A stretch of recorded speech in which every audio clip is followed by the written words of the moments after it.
Hello everyone and welcome to the 5th episode of FTB Revelation. How are you doing today? How's life? Today we're going to dedicate most of the episode in trying to make potentially the most powerful sword in modded Minecraft, which is made from nihilite. So as you guys know, I have added TAIGA to the pack, and that gives us access to a bunch of new alloys which will have different attributes, and one of those alloys is called nihilite. What's so special about nihilite that I'm so interested in? It's a soul eater. The more enemies you will kill, the stronger your sword will become. Why did I say we're going to dedicate most of the episode in making a stupid ingot? Because at the end of the day, it's just an ingot. Well, it has a crazy recipe. We're going to need Promethium, Palladium, and element 0 or Isu in order to make an alloy called Proxy. Then we need to mix that Proxy with Abyssum and Osram in order to get a new alloy called Nucleum. Still with me? Cause I'm lost. We need to mix that Nucleum with Uru and Velarium in order to make Solarium, which is a new alloy. Then if we mix it with Vibranium, we will get nihilite. And that's not the fun part. The fun part is, each of these ores will have different mining levels and also different melting temperatures, so we cannot melt all of them with lava. We're going to need new materials. So it's going to be a challenge. Anyhow, talking will not solve anything and we should get started. We're going to get started with Isu, or element 0, and we will find it at bedrock. And we should be careful not to fall into the void. That's very encouraging. Well, this was easier than I thought. We have already found Isu. The reason that they're dangling in mid-air like this is because that we have the flat bedrock mod and they don't spawn at bedrock because bedrock is like 1 block tall. But anyway, this has a mining level of cobalt and it's very slow. It's too slow. We don't have a choice.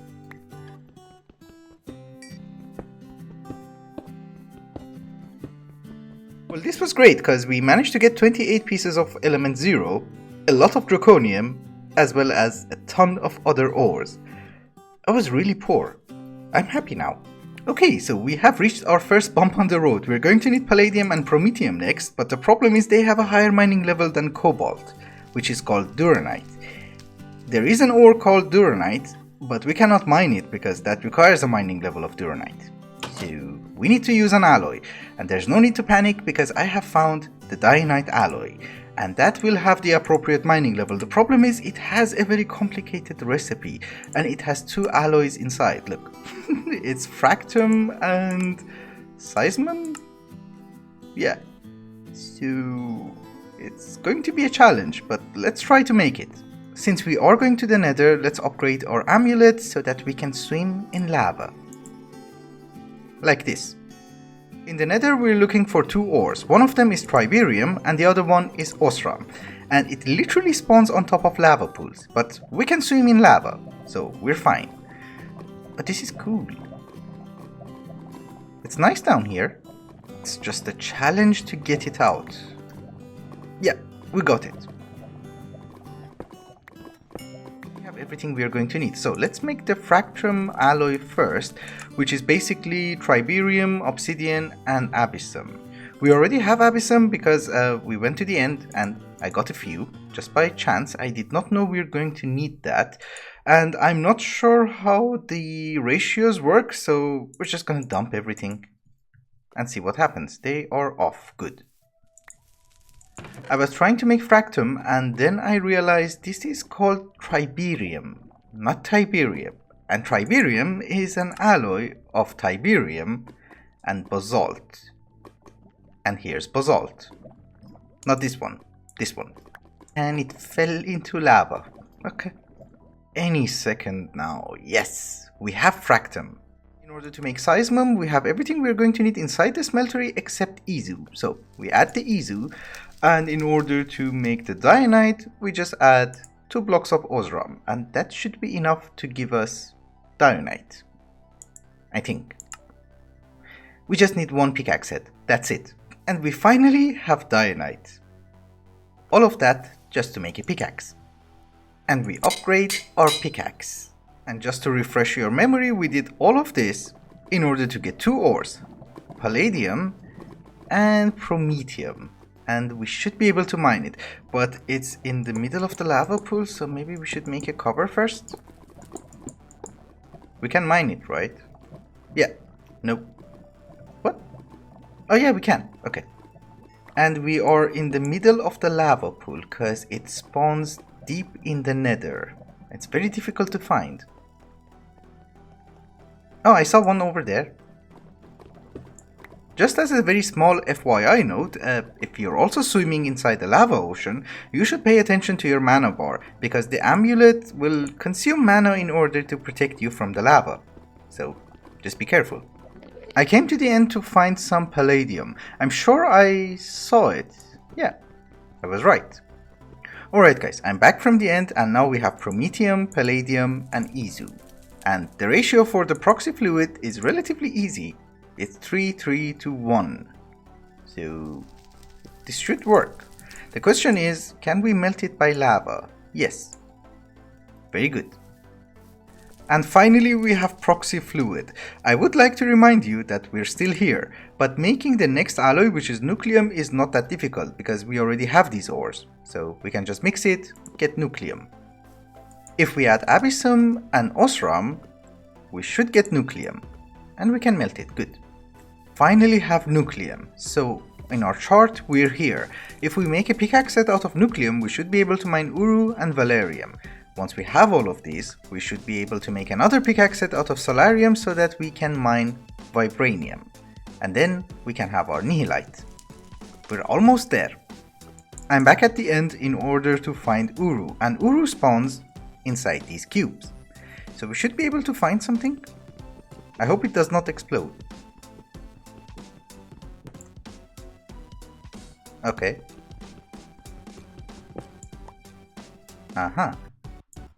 This could take a while. Literally one inside.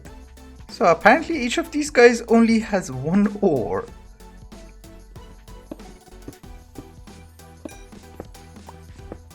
I'm back at the nether and we're looking for something called Velarium, and it's supposed to be super rare?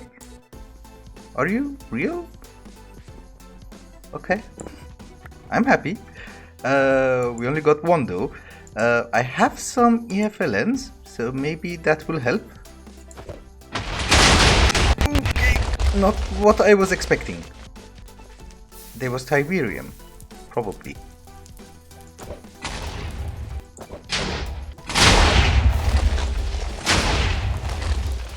It's actually very rare. We have Velarium and we have uru, but the problem is we cannot smelt it inside the smeltery because lava is not hot enough. If we want to make a fluid which is hotter than lava, we can use dilithium.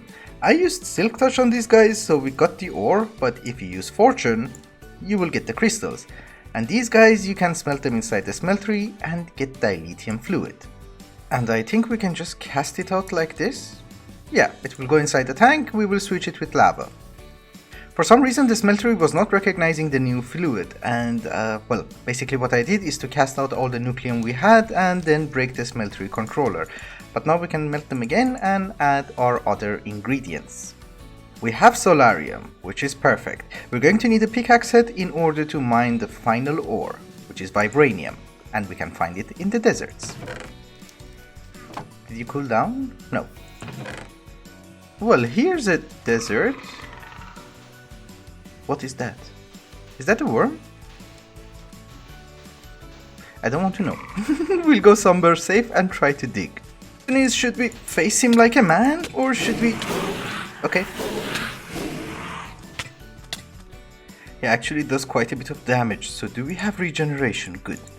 Can I fight him? Hopefully.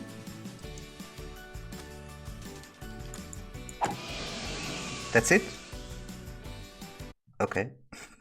I have a question from you guys. Do you know what this is? Yes, it's called a bedrock. Do you know what that is?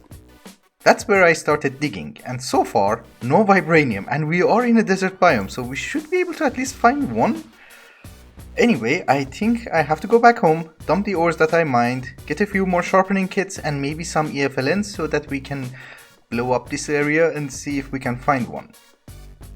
I'll be right back.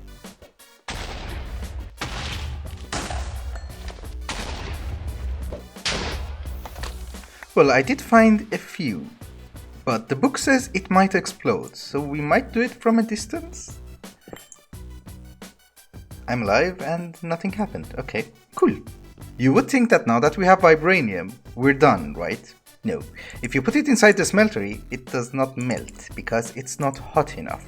We are going to need the nitronite fluid, and in order to make it, we are going to need a few pieces of magma blocks and osram. And I do have a tank. And we finally have nihilite. That took a very long time. Let us give our sword a bit of an upgrade. Nihilite broadsword.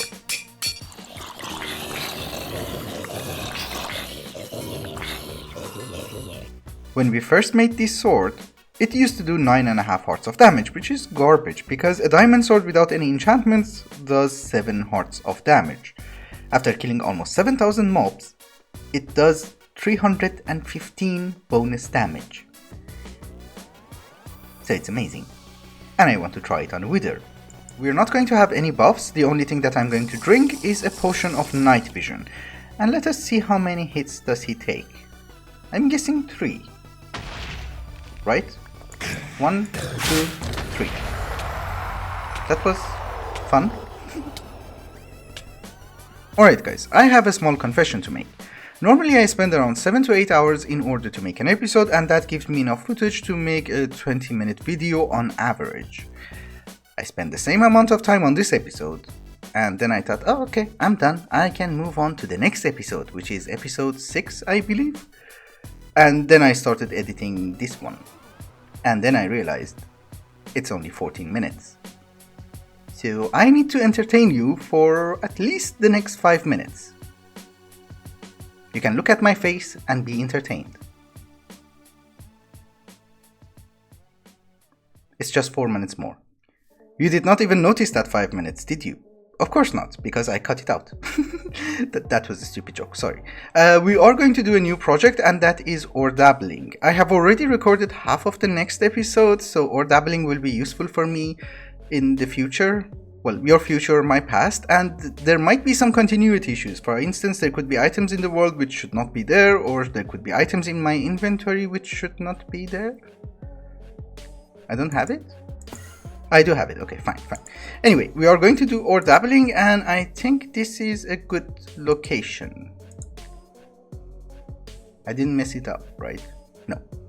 Ore dabbling requires a lot of machines and therefore is going to require a lot of RF. So our current setup using refined fuel is not going to be sufficient enough. But here we do have a setup which we're growing sugarcane, and then we're putting it inside a sawmill, and that will give us pulped biomass. If we put the pulped biomass inside a magma crucible, we will get biocrude, and if we refine it inside a fractionating still, we will get grassoline, and that's basically renewable refined fuel. With fully upgraded machines, it will take us 1000 RF in order to convert pulped biomass into grassoline, which is the final product, and we can use it inside a dynamo. Now we need to make a reservoir for grassoline, and I was thinking of making a multi-block tank. You guys already know that the dynamic tank from Mechanism is my favorite one, but the problem is we do not have Mechanism in the pack, and I also did not add it. So we need to use an alternative from Railcraft, and this is called the steel tank. If you hover your mouse over it, it will tell you the dimensions, and we're going to go for, well, maybe the smallest one possible. Maybe not that small. Exactly like the dynamic tank from Mechanism, you're going to need 2 valves, some steel structures, and some glass. And once you put the last valve on top, you should have a multi-block structure. Yep. How much does it hold? Oh, that's not bad. That's not bad at all. Well, it would only accept fluids from the top. This is why the machines had to be up there. Anyway, you can also break the tank and change its dimension without losing the fluid inside, as long as you don't break the central bottom block. If you break this one, everything is gone. We have 10 compression dynamos here, and each of them generates 360 RF per tick thanks to a very special augment which, if we use grassoline inside the dynamo, it will greatly increase its power generation and fuel efficiency. So this is equivalent to 3600 RF, which is more than enough to power our ore dabbling setup. Normally when you want to dabble ores, the only things that you're going to need is a pulverizer and a redstone furnace, and that's it. but I want it to be automatic. I needed some ores to be pulverized because, for instance, if you put a charged Certus quartz inside the sag mill, you will get normal Certus quartz. And some ores are better if you just put them inside the sag mill, you will get better yield, or some ores have to be smelted. So it's a huge puzzle of filters and servos and so on and so forth, but it will do its job. And I'm happy with it. There is no point of investing in a sag mill over a pulverizer if you're not willing to invest in grinding balls. We are going to go for the best grinding ball which is available, which is called N-Steel. This will increase our main output by 140%, so it will double our ore dabbling. Amazing, right? It might sound like a stupid idea because making N-Steel is very complicated. You're going to need dark steel in order to make it, and you know, it's already confusing, but we are getting iron from this setup. Because ores go here, we will get iron ingots, and one of the byproducts of coal ore inside the sag mill is pulverized coal. So the only thing that we need to make here is obsidian, and then we're good to go. We are going to need an igneous extruder as well. Just went on a small mining session to see if our system works. I hope it does. Yes, it does work. So our first alloy smelter will get pulverized coal and iron from our ore dabbling setup. It makes dark steel, and the obsidian comes from an igneous extruder, and then puts the dark steel inside the second alloy furnace, which then we mix it with N-stone and obsidian in order to make N-steel, and the N-steel goes inside the crafter from Ender.io and will make us N-steel grinding balls. And I'm inserting the N-stone manually for now because there's no way to produce it, so yeah. But we don't need that much anyway. You know guys, I'm very confused. It's been the 4th day and I still have not managed to make a 20-minute video. We did the entire progression of the TAIGA mod. We made the ultimate pickaxe, we got Vibranium, and we made the ultimate sword. And still we're like at 16 minutes. I remember I saw a tutorial on this mod, which the guy was doing everything in creative, and it was 30 minutes. So I don't know what I'm doing wrong. Anyway, I lost my pickaxe and well, I was doing some research on Tomcraft, and there is a research in Oromancy which requires you to have a Silk Touch pick and a Fortune pick, and well, it took away my pickaxe of the depths, so we need to make a new one. I do understand that the pickaxe of the depth does not require terra steel, but I always have an issue with making thaumium. And that requires Precantio, and well, I always struggle to get Precantio. I realized that terra steel has a lot of Precantio, so maybe we can just smelt it? Yeah, we can. Cool. We also have to be very careful here, because once by accident I opened one of the jars and the flux here is through the roof. It's not that bad. It's been a while.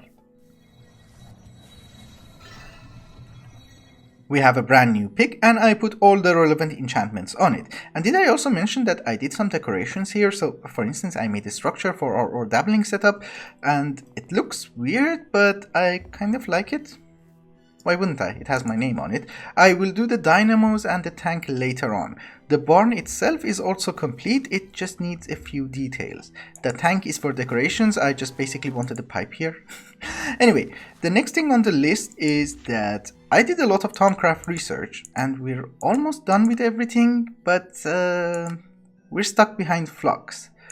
We need to release Flux in the world so that I can unlock the remaining researchers. So we need to release evil into the world in the name of science. I'm not sure if I'm correct or not, but as I remember, Flux cannot travel through water, so I cut off this small piece of land and we are far away from our base. So if we release Flux, we should be fine. That's a mess. That's a big mess. So do we get Flux? Or is it not enough? I don't think that was enough, so let's drop a bit of... Oh, there was it! It was enough! Oh yeah, we have the rift. Can we analyze you? We have learned something new, so are you done? You should be. We have unlocked the Flux rifts, and now we can close them as well. To get the Primordial Pearl. Well, I wanted to make this causality collapser in order to close down the rift and maybe get a Primordial Pearl, but it has a very high instability, and We do not have access to stabilizers for our arcane infusion. All we have are candles. And that's not even enough. So this will probably not work, but I might as well give it a try. If it doesn't work, we'll try later on. Why not? I did add a lot of candles and that was a very manly job, but I'm telling you from the start, this is going to go horribly wrong. I think. It's consuming the essentials, so we're still fine. It's unstable. Come on dude, hurry up. It's just unstable, so it's good. Unstable is good. And we almost have it! Yes! Yes. How do I take it?